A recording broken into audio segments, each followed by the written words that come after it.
Hey, welcome to the numbers game. I'm Coach T, and in this tutorial, we'll be proving DeMorgan's law using truth tables. Let's get started. In this tutorial, we'll be proving the first condition of DeMorgan's law.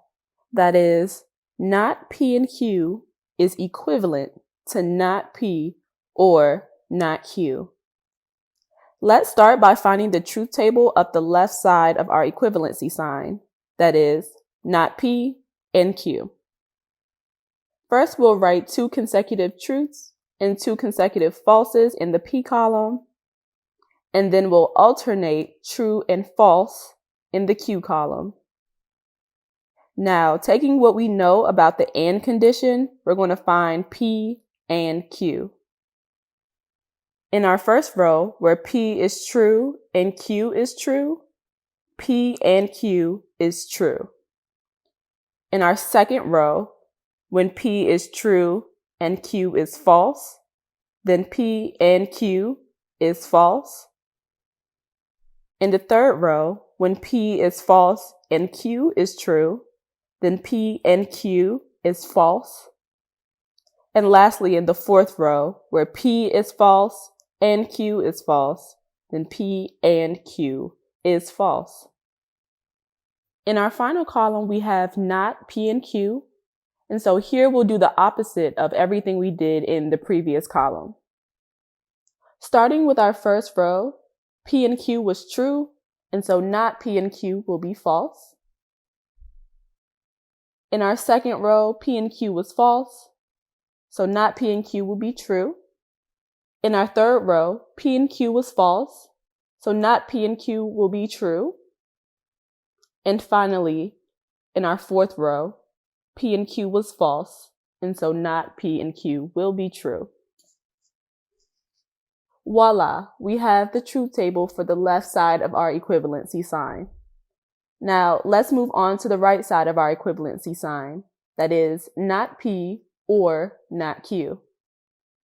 We'll start again with two consecutive truths and two consecutive falses in our P column, and alternating true and falses in our Q column. Starting with our first row, where P is true, not P will be false. In our second row, P is true, so not P will be false. In our third row, P is false, so not P will be true. And in our last row, P is false, so not P will be true. Our next column is not Q. So referencing our Q column, in the first row, Q is true, so not Q will be false. In the second row, Q is false, so not Q will be true. In the third row, Q is true, so not Q will be false. And in our fourth row, Q is false, so not Q will be true. In our last row, we have not P or not Q. Using what we know about the OR condition, in our first row where not P is false and not Q is false, not P or not Q is false.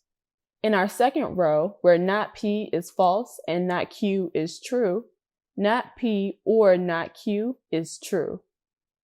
In our third row, not P is true and not Q is false, so not P or not Q is true. In our last row, not P is true and not Q is true, so not P or not Q is true. Now we have found the truth tables corresponding to both sides of the equivalency sign. We should note that the conclusion to this truth table and the conclusion to this truth table are the same.